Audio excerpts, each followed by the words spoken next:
Arkadaşlar merhaba, canlı yayınımıza hoş geldiniz. Biraz sonra Carla Hanım'ı yayına alacağız ve bir ICAO testi yapacağız, simüle edeceğiz. Biraz insanlar toplansınlar, ondan sonra tekrardan başlayacağız.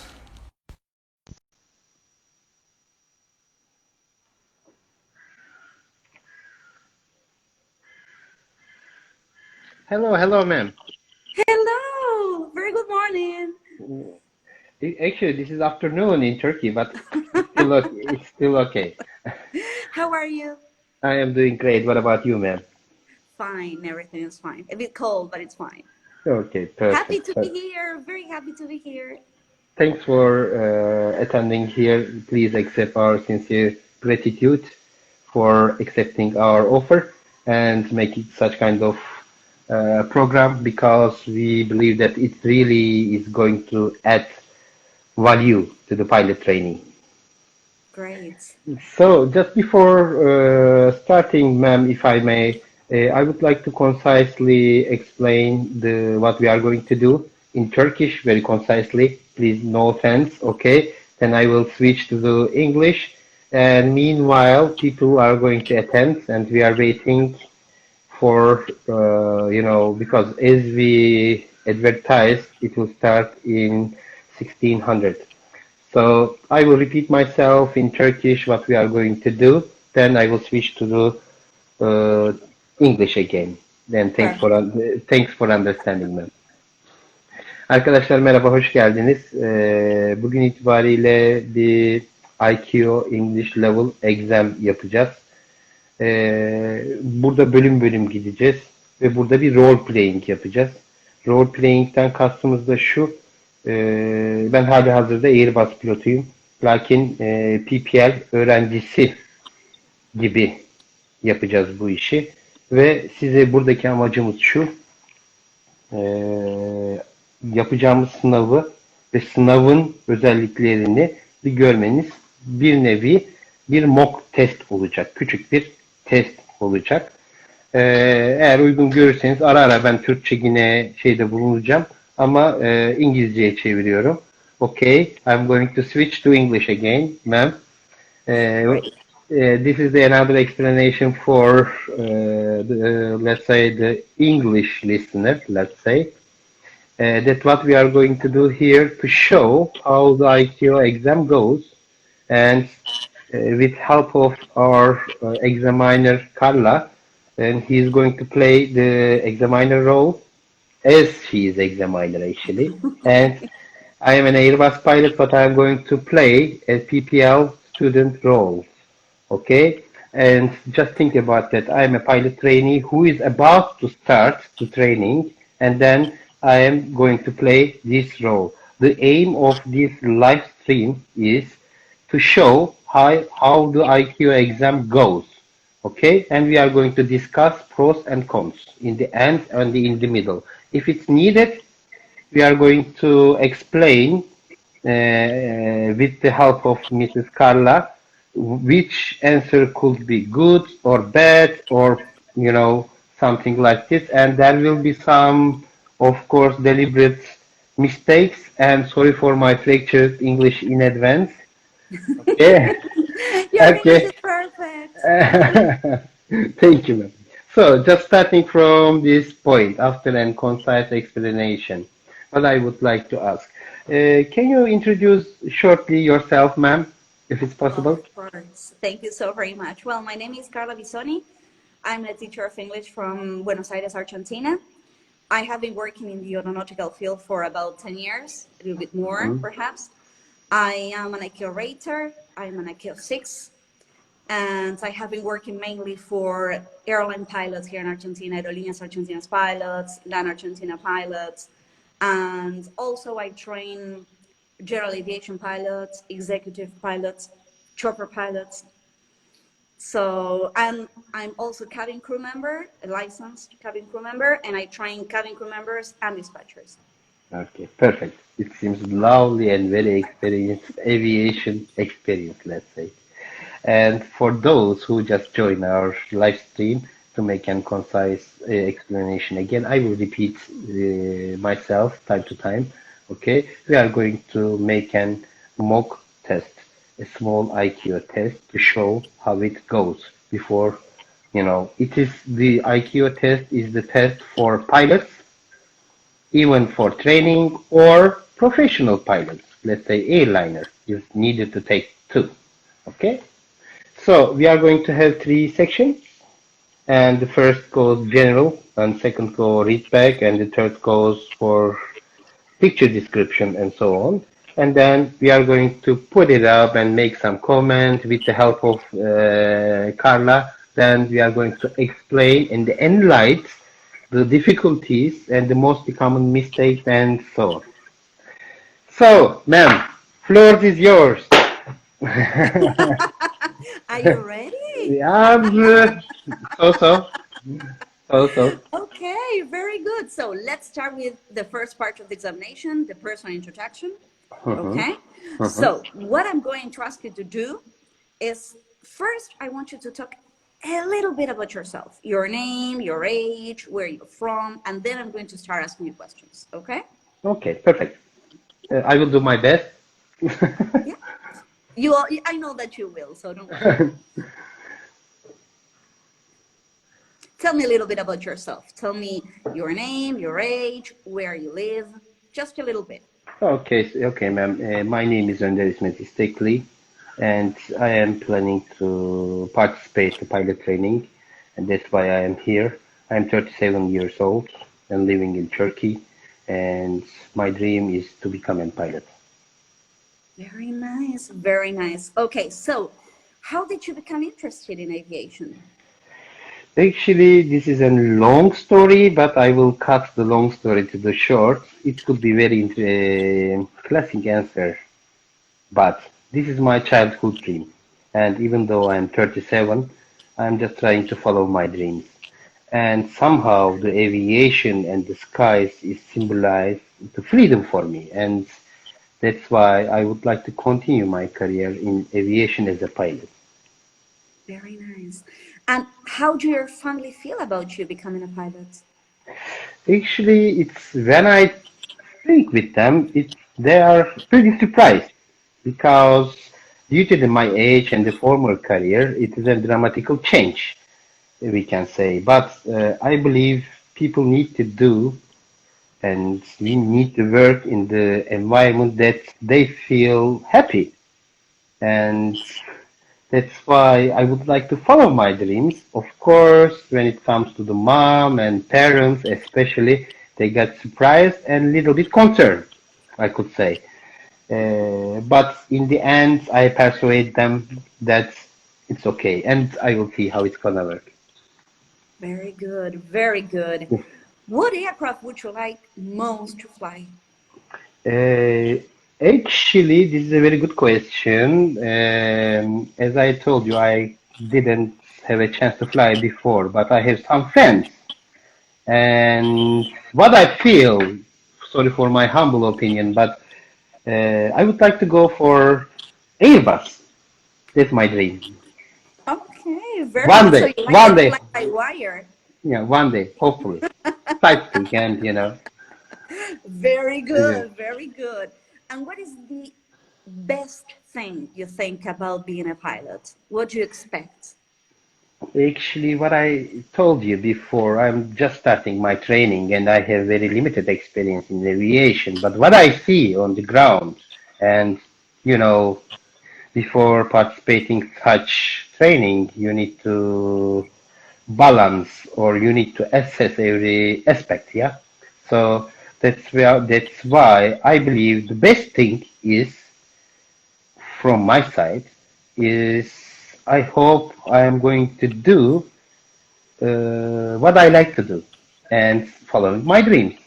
And the most difficult thing for being a pilot should be, as I understand, is this is not a kind of training that you are paying the money and taking the license back. So I am pretty sure I will have lots of hard times on this training, as well as in in airline too. It's not that easy job, I believe. That's nice. And the last question, Okay. how did you feel on your first solo flight? Did you like it? Were you scared? As I told you, ma'am, and I am just going to start my flight training, Okay. and so I didn't unfortunately have a chance to make first solo flight. However, some of my friends have already experienced this first solo, and I'm eager to do it soon. And, but That's great. what they said to me is just something like walking on the cloud, and it is the thing and the feeling and the emotion that it's hard to describe. That's great. Very good. Enough for the personal introduction. Excellent. Loved all the answers. Lovely. Okay, Lovely. thank you.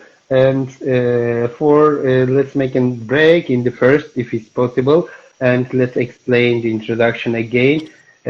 Guys, I am an Airbus pilot, but I am playing PPL trainee candidate now, and we just did the first part, which of IQ English level exam, which is the general description and the fluency and everything. And out of them, we are going to make some breaks, part to part, and we are going to talk what it needed to be, what could be the additional things, and so on. Okay? So, again, you, as an examiner, floor is yours. You did a great job. So, shall we talk a little bit about the personal introduction Yes, yes, part? yes, yes, yes, please. Okay, perfect. So, what you did was perfect.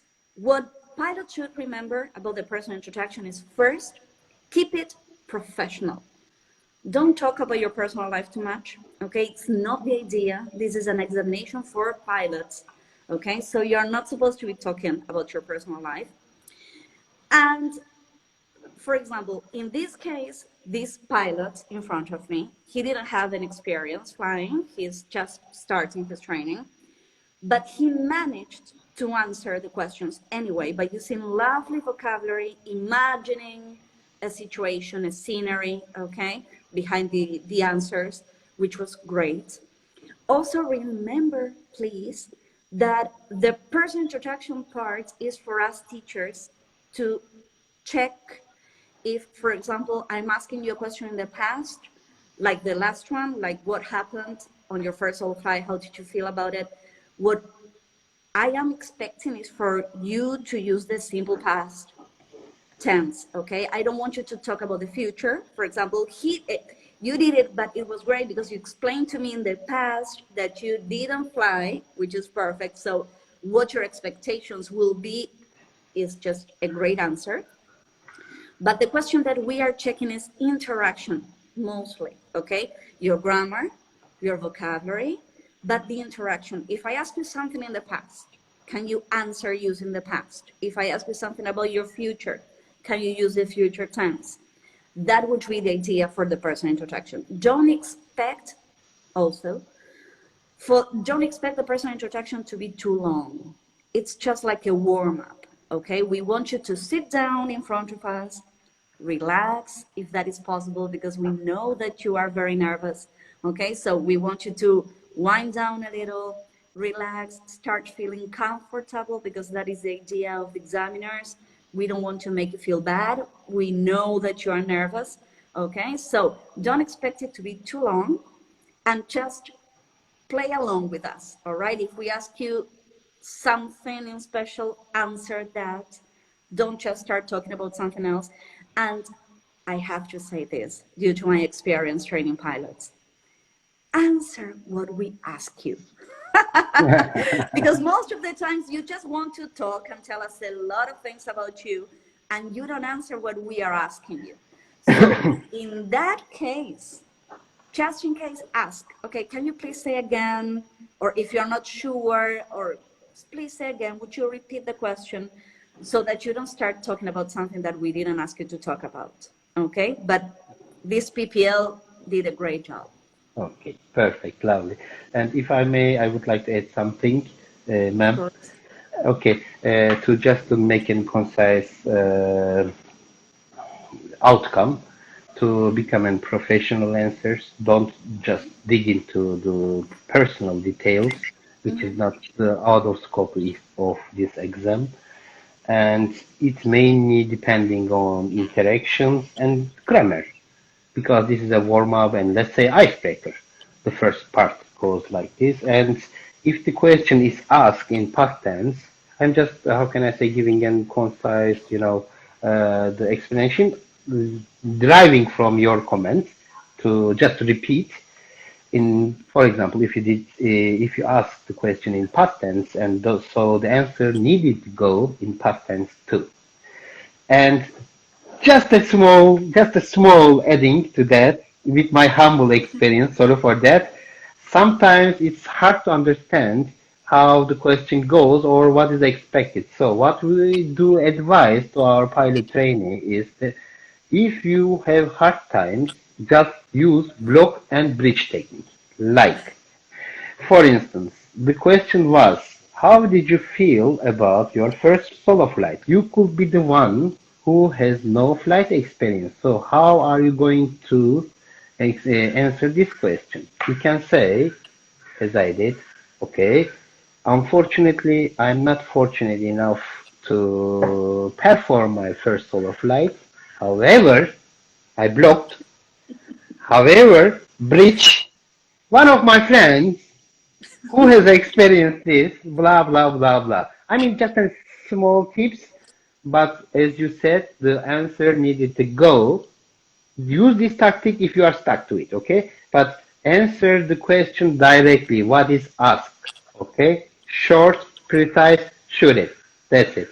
And this is all from my side. Thank you, ma'am. That's great. Okay, so shall we go to the second part? Okay, let's go. Okay, so the second part would be the technical part. This is when we deal with situations that may happen in real life and some communications, okay, like A to C's, clearances, checks and instructions. So we are going to start with the situations, all right? And you are going to hear, actually, it's going to be on an MP3. It's going to come out from a computer. In this case, I'm going to read it out loud, all right? And what we expect from you is to repeat parrot-like, if possible. If not, just paraphrase as completely as possible what you are going to hear. Okay? We don't want you to miss details, because the details are the important part. Okay. All right? Okay. So the first one. Are you ready? May I have a chance to take notes about that? Yes? Of course. Of Okay. course. Go ahead. Okay.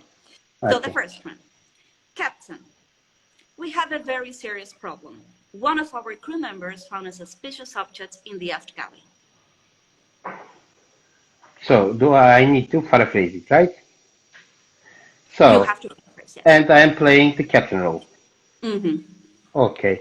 There is a serious problem, and one of the crew members found a suspicious object in aft galley. Excellent. The second one. Okay. Captain, one of our crew members has become incapacitated. He's fainted on his way to the lab. Okay. So there is, okay, as a captain, again, one of the crew member is incapacitated, and he is unconscious to his way to the lavatory, let's say, lavatory. Correct? Great. Correct? It was correct. Okay. Very good. Excellent. So this part, what you have to do is repeat all the details, okay? So you did a great job. Very good. Are you ready for the second part? Okay, you mean in this part just a small circumstances that I need to paraphrase, and the second part goes for in a different concept as far as I understand, right? Okay, perfect. And the second part goes for the technical communications. Oh my God. Lovely. Lovely. So the second part, we are going to start with the clearance. Okay. And right, if I couldn't understand, I need to say again, right? Yes, of course, you have the chance. Of Okay. course. Perfect. Of course. So This clearance is, I'm sorry, but this clearance is going to be for Argentina 321, Aerolíneas Argentinas 321, and they are departing from Kennedy, so it's going to be Kennedy clearance, okay? Okay. So let's go. So, I mean, my call out is Argentina Argentina 321. 321. Okay, perfect. Argentina 321. So, Argentina 321, Kennedy clearance. You're cleared to Brussels, Kennedy 1 departure, Canard C climb, vectors bet, then as filed, squawk 1736.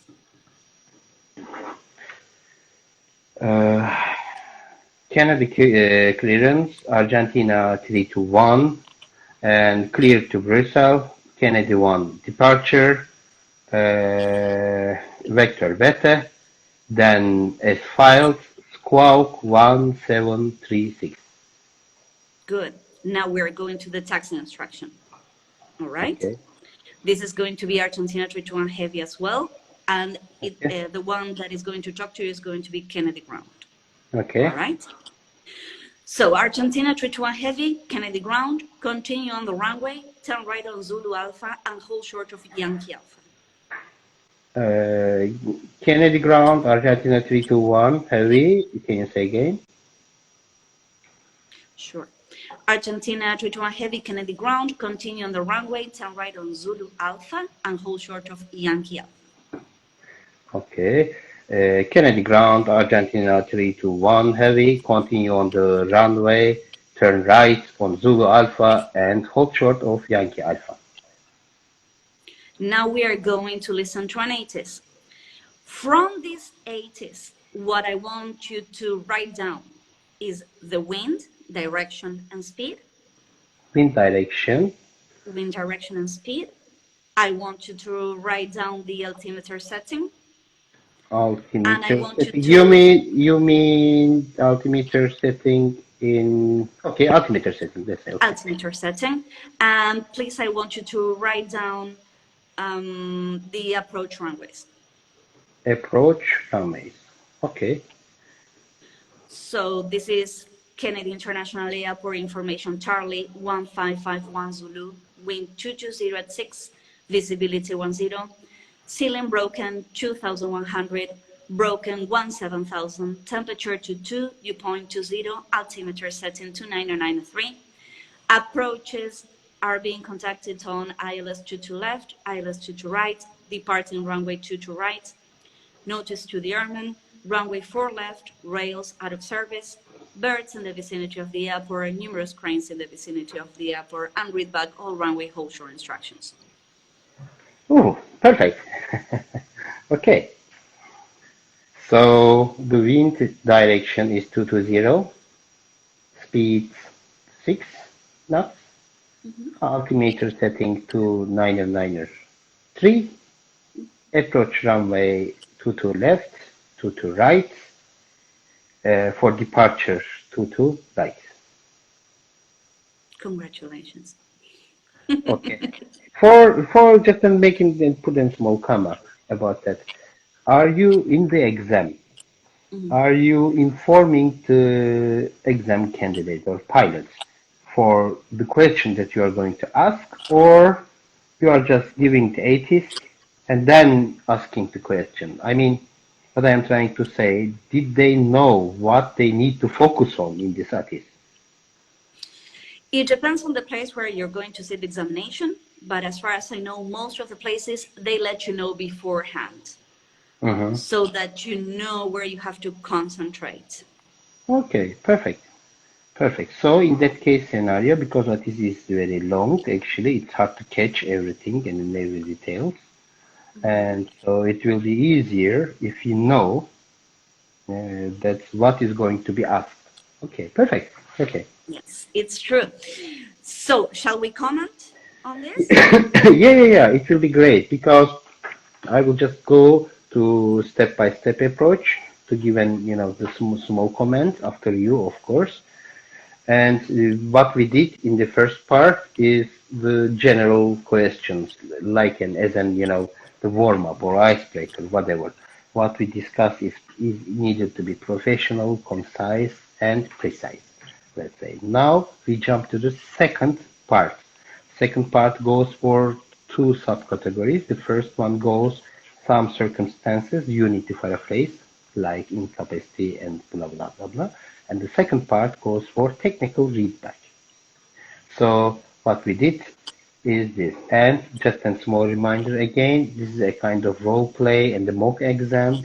And I am playing now the PPL trainee candidate who has no flight experience. Okay? So, floor is yours, ma'am. Very good. So, the important thing about the second part of the examination, the technical part, first of all, as I said before, try to give every detail that you can, okay? So, for example, in the first part, the situation part, suppose that the first one was, okay, so we have a serious problem. One of our crew members found a suspicious object in the aft galley. So suppose that what you can paraphrase is, okay, so the captain is being told that they have a very serious problem on board and you cannot say why. That would be wrong, okay? Because we want you to understand the whole situation, what's going on, especially because of the technical vocabulary, okay?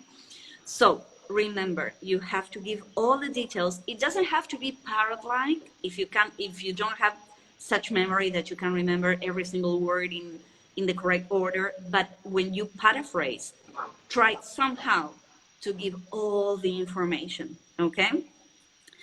And the second part, the technical communications, well, that's interesting because what we are checking, or the way that at least we do it here in Argentina, and I know that that's the way they do it in most of the places, we want you to read back everything. But there is a thing. I know that a PPL may not know this, okay, but in real life, when an airline pilot, for example, goes on SIGL examination, what they tell us all the time is, okay, well, for example, in real life, we don't read back this, or that. And it's true, we understand that sometimes all you have to answer back is Roger or Wilco. That is all you have to say. We know that.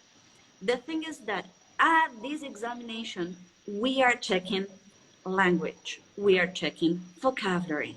So that is why we want you to repeat everything, even though in real life you would never do such thing.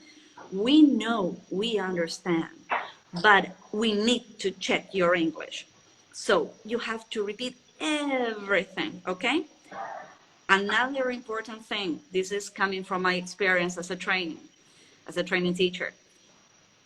Don't mix up the information, okay? For example, sometimes when they read back clearances, they start with the squawk, and then they give me the departure, and then they give me the flight level, and they, no. The clearance has a structure, it has an order. Controllers are supposed to keep that order, and you pilots are supposed to read back in that order. So do it, please. Also with the ATCs, sometimes I start, okay, so Kennedy clearance information, Charlie, temperature, 22, dew point 20, wind. No. That's not the way. Keep the order as well.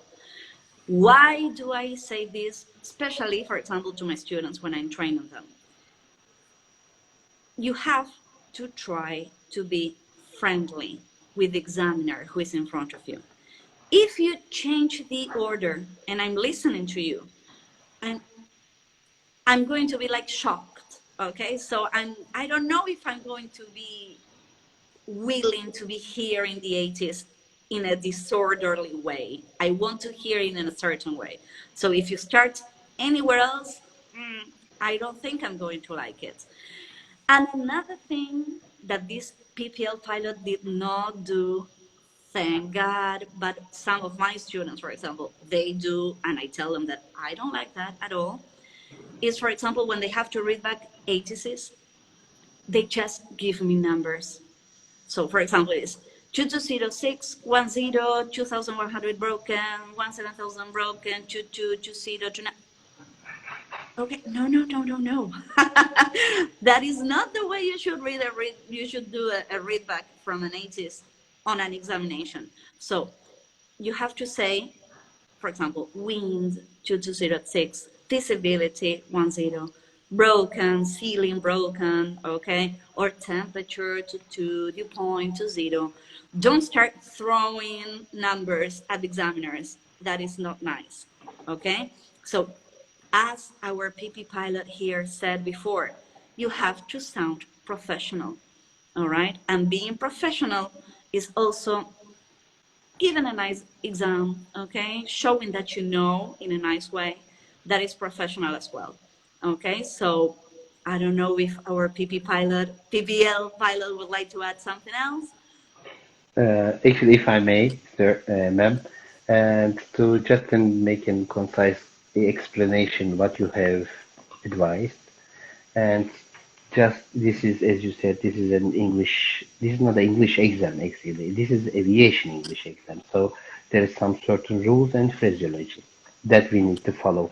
And as I told you before, I'm repeating myself, but please don't take it wrong. For those who is just participating now to our live stream, I am just repeating myself that now I am an normally I'm an Airbus pilot, but I am playing the PPL pilot now, okay, for the exam. We are trying to just to show how the ICAO exam goes and what is the pros, cons, tips, let's say, and that's why we are trying to add value. Having said that, I would like to go over again for the second part, which is heavily depending on the read backs. The first part of this part, subpart, let's say, goes for the paraphrasing what you have heard. So in this case, as Carla said, devil lies down in details. So don't skip any details. Try to be precise. And as Carla said, I'm just collecting the information deriving from you, ma'am. Don't mix up the information. Sequence and the order is important because this is another sign or aspect of the phraseology. This is what the examiner needs to listen, okay? And don't throw the numbers because every number means something and this is not a puzzle, yeah? And sounds professional. One last thing that I would like to add in airline, for instance, we used to make notes about this. And when it comes to the, especially the taxi, it is really tricky, or the takeoff instruction, because in that case, for instance, in Airbus, we just folded back our table and we mostly focus on the taking off procedures. So taking something from tower or ground, tower, let's say, the instruction after the departure, we need to memorize and we need to read back without taking a note. So don't worry about that. In time, everything is going to be okay. And everybody has some problem about reading back after the 5 instructions. It's hard to remind and just reading back. But what I'm trying to tell, before flying one place to another place, you used to work on this specific airport before flying there. So it will make your life easier because you are going to see in which possible taxiway you are going to follow. You are going to know. Even your company has a specific, the park area. So that no worries, life is not that easy, I know, but it's not that hard as you expected, okay? Just a small information. Thank you, Yes, ma'am. you're right. One thing that I would like to add about that, and you're absolutely right. Yes, It happens mostly with our airline pilots that they complain about that, like, okay, so we know when we are in the cockpit about our departure because we presented the flight plan for that, or we know the taxing beforehand because most of the time when we arrive, for example, Aerolíneas Argentinas, they fly into Kennedy, for example, so they know their taxiway, okay, how they are going to taxi along the airport to get to the apron or from the apron to the runway. They know it. Most of the time, it's just the same, all right? But remember that at the examination, we are checking listening comprehension, So it's not about your knowledge of the airport, because otherwise it would be unfair to many pilots on every single site, on every single license. All right, so it's not about the airport, it's not about knowing the airport, it's about what you hear. That is what we really care about. Okay, so it happens to me, for example, that some of my students, they go to my classes with the charts from Miami, from Kennedy International, from Atlanta, from Los Angeles. No, there is no need. I don't want you to know the airport. I don't want you to know every single taxiway at the airport. I just want you to hear certain information, and I just want you to write it down, and I just want you to read it back. That's all I need from you. Okay? Then what you do on the airplane, that's something that you will have to talk with your fleet chief. But I'm not a fleet chief. I'm a teacher of English. I'm an ICAO rater. Okay, so remember that, because some students like to use that information like, okay, I have never been to Kennedy International Airport, as an excuse. It's not an excuse. You have no excuse. It's just a listening comprehension exercise. Okay, that's all. That's what you have to remember. Perfect. So we will jump into the third section, right? Okay. The I mean, picture description. yes, the picture description. Just in, the given what we have done up to now is the first part goes for general aviation and general concept, let's say, as an icebreaker. And the second part, we go for feedback, and we have two subparts. The first one goes for paraphrasing what you have heard, and the second part, technical feedback. And now we are going to jump into the third part of the IQ exam. The picture description. Okay. Okay. Very nice. So I have the picture here on my computer. Shall I change the camera? Yeah, it will be nice. Just show me, and I will do my best. Okay. So, wow, this is the picture. Oh my God, let me check. Okay, this is British Airways, right? Yeah. This is a nice situation. Okay. So what I want you to do right now, first of all, is I just want you to describe the picture. Okay. Okay. That's all I want you to do. So I'm starting, and what I see in this picture, there is a one big plane, airline plane, is having a trouble, and most probably in the wing root. And as I see, this is not very clear, but in the left engine is severely damaged. And what I see, two more airplane in the background and some buildings, and it looks like a rainy day. And due to this incident or accident, there are lots of ground personnel is just trying to fix this situation. I believe it's newly happened, I believe, and it could be a kind of runaway excursion, or it could be something like the forced landing or crash landing due to the could be landing gear problem or probable undershoot. Could be belly landing maybe, but it's crystal clear that there's a big problem in the left hand side, the left engine and the left wing root. And it seems that the severe structural damage, it seems that's in this picture. Man. Very good. So, okay, so what do you think caused this belly landing? Actually, as I see in the left hand side, it could be belly landing or the landing gear problem, I believe, because they say they hit the engine exactly on the ground, or let's say damage. It could be belly landing All or right. forced landing. Or forced landing. Good. And what do you think will happen to this aircraft? Oh, it's a good question. I am very sad for British Airways, but it will be very costly operation, I believe. So I believe they are going to assess the situation, whether they are going to fix it or, because the insurance company is going to cover or not, who is responsible for that. There will be lots of report, and the economical issues will be on the table. So most probably, due to this damage, the engine is going to be changed, I believe, and they are going to try to fix the airplane. Very good. And what do you think happened to the passengers in this crash landing? Whew.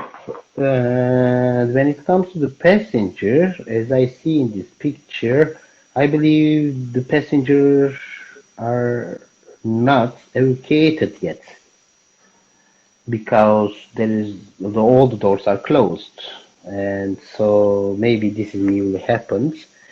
But as I see, there is no fire around. There could be severe damage or something could be happen to the passengers due to the vibration, shake, or the impact of the crash, let's say.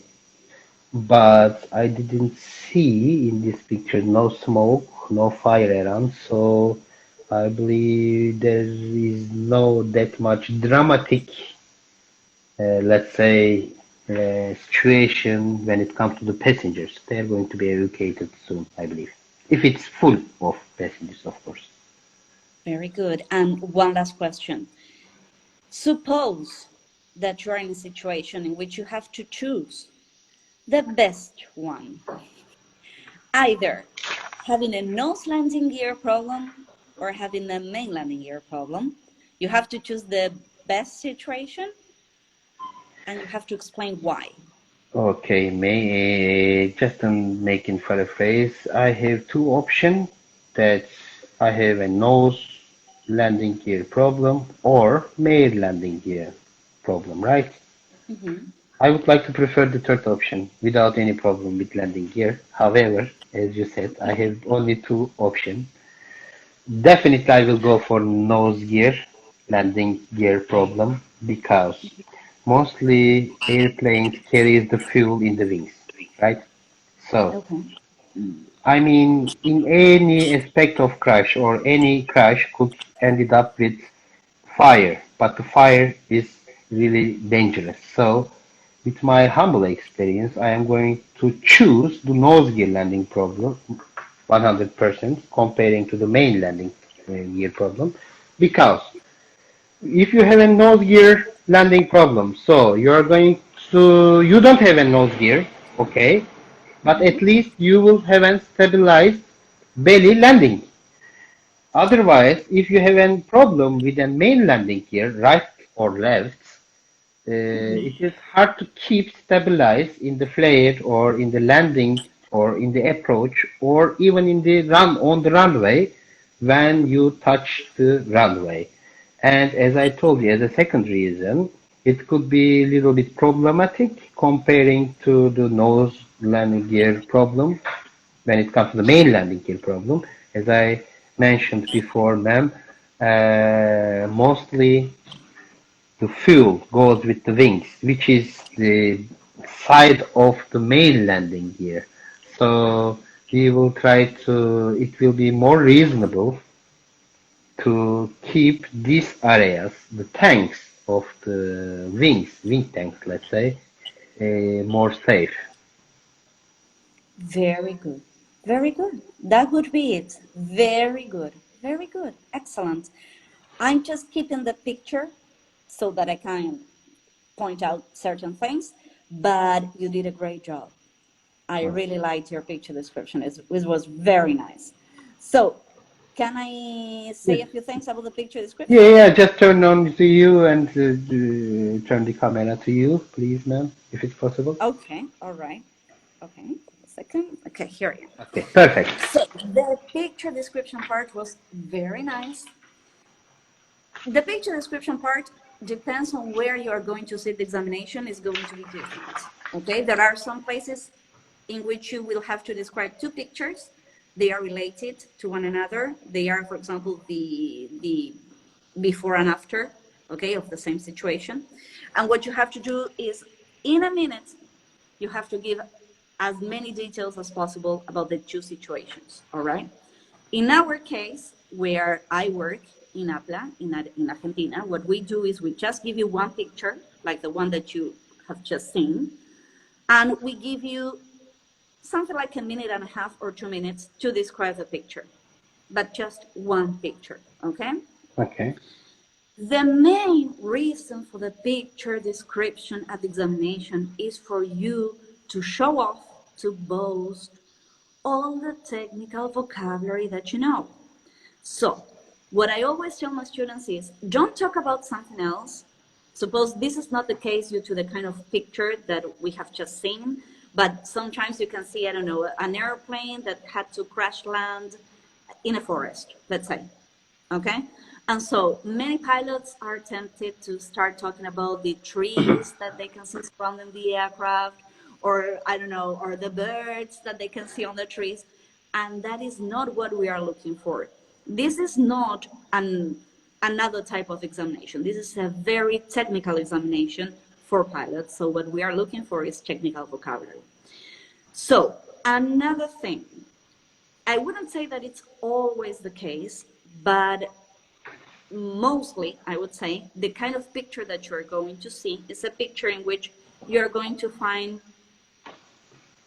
a complicated situation, okay? Because we teachers of aeronautical English, what we are supposed to train you about is, for example, fire on board, hydraulic problems, belly landing situations, ditching, blah, blah, blah. All the horrible things that can happen to you on board, that is what we have to talk about in our classes. So what we are looking for is that type of vocabulary. I'm just going to turn the camera around just a second to show you something. You did a great job. So in this picture, for example, what is the focus? The focus, first of all, is the belly landing. So you can see that the aircraft is touching the ground with no landing gear. That is important. And secondly, the type of damage that you can see here in the wing root and the engines, okay? If you don't mention that damage, the picture description is going to be incomplete, all right? Also, for example, what I would request my students to describe are the cranes that are lifting the aircraft, or the vehicles that you can see surrounding the aircraft. But as I said before, it all depends on how much time you have to describe the picture. If you have a minute to describe the picture, I wouldn't want you to describe the vehicles and the cranes and the buildings and the other aircraft taxiing out or taxiing in or whatever. I just want you to describe this situation here. The aircraft on the ground after a crash landing or a forced landing with a belly landing situation and the damage to the structural part of the aircraft, okay? That is great.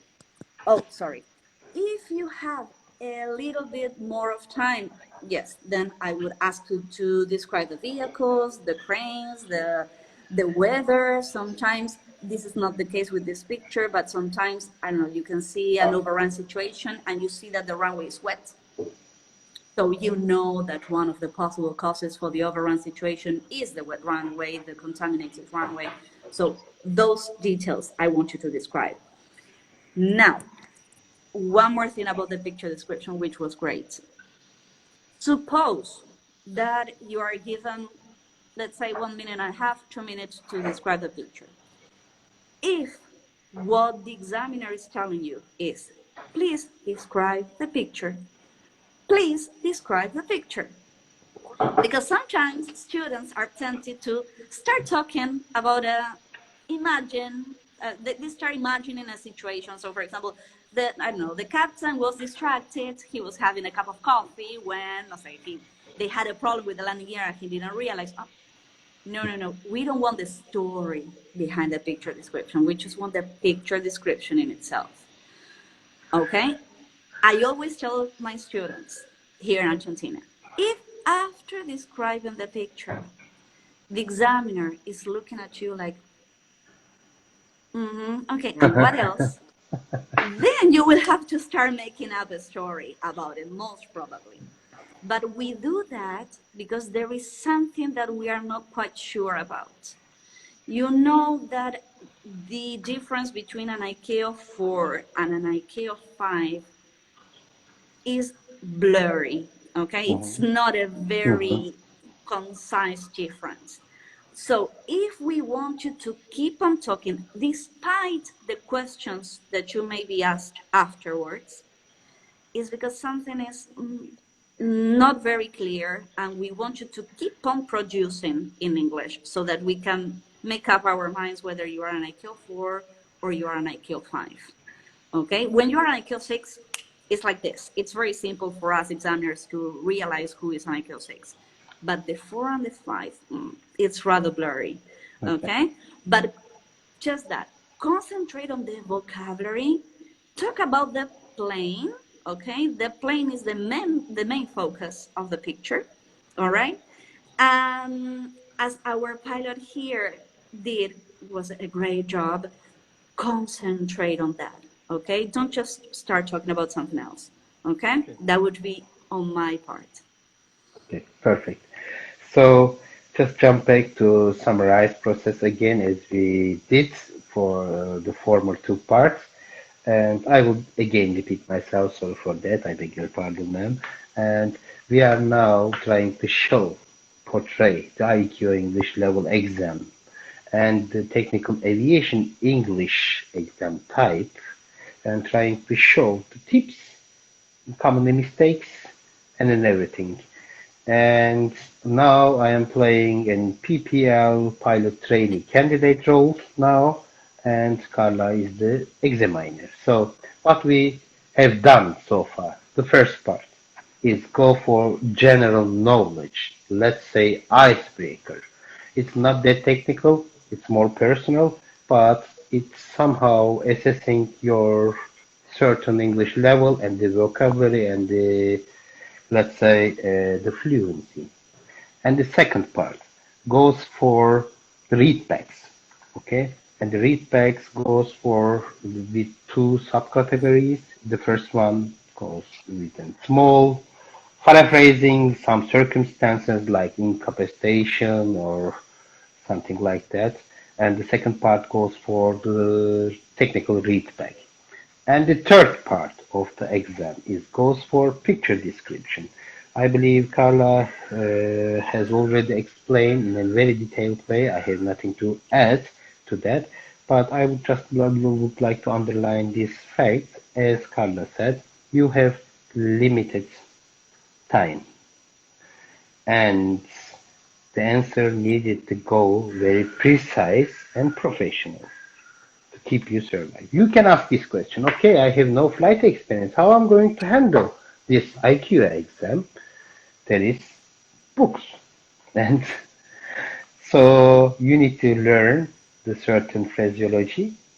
And when you begin to fly with the planes, and you will get more used to it, and it will be part of your life. So it will be easier when you have, the more you have experience, the more easier it will be, concisely.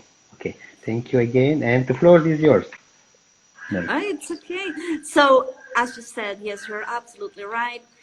Let's start, let's say that even if you are starting your career, you have no flying hours, you have great books, okay, to start dealing with vocabulary and situations. And also you may, apart from learning the technical vocabulary and learning certain things that are very specific for our examination here, you're going to learn a lot about aircraft and about different situations. You always learn from reading or hearing or talking to other pilots. You always learn. And the type of material that you have in the books are just that, okay? I don't know, they tell you about an anecdote about an aircraft that had a problem with the fuel loading of their aircraft and they had to crash land. So you will always learn something apart from the technical parts, the technical vocabulary that we need for our examination. So there is basically no excuse. You can start whenever. If you have 0 hours and you know that you want to be a pilot because this is your childhood dream, You can start right away. You don't have to wait to have a license to sit the examination. You can start way before, and you can start getting ready, okay, for the examination. Remember, I'm just going to say one more thing, just in case. This is what I tell my students here in Argentina all the time. Remember that the market is getting more and more competitive, okay? So nowadays, if you're an ICAO 4, it's fine. Remember that the ICAO 4, you will have to sit the examination again in 3 years' time. If you're an ICAO 5, you will have to sit the examination again in 6 years' time. And if you're an ICAO 6, it means that you're almost a native speaker of a language. So far, so good. ICAO does not need you to sit the examination again. That may change, is changing for the controllers, okay? So I suppose that in the future it's going to be changing for the pilots as well. But so far, right now, 2020, you don't have to sit the examination again. But if you're an ICAO 4, at least here in Argentina, companies, airlines are not going to be thrilled about it, okay? We are expecting our pilots to be ICAO 5 or 6 if possible, okay? ICAO 4 is great as a kickstart, but you cannot just go home and say, okay, I'm an ICAO 4 and I rule the world. It's not going to happen, okay? You have to keep on trying. What I tell my students is the following, especially for those who are sitting the examination for the first time and they are dealing with two different things. First, they lack certain knowledge on the aircraft, and that may hold you back a little when you sit the examination. And secondly,